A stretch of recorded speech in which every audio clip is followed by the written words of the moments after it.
preparing baked salmon with bell peppers.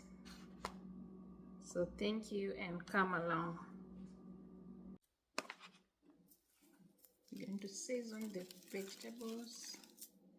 I'm using Italian seasoning.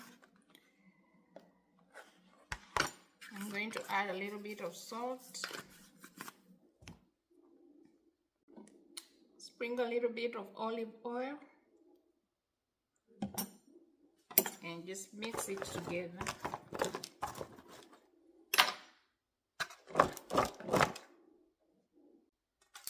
Now I'm going to season the salmon with black pepper,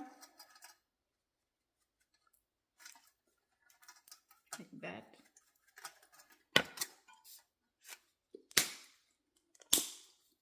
A little bit of paprika.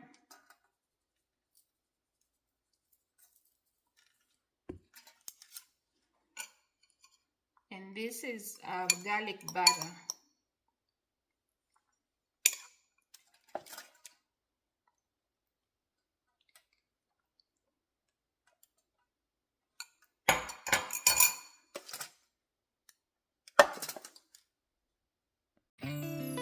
So before baking, you can add lemon and some onions, and then bake this for 10 to 12 minutes in the oven at 430 degrees. And salmon is ready to be served. So the dinner is all ready, and thank you always for coming back to watch. Please like, share, and subscribe. Thank you. Bye-bye.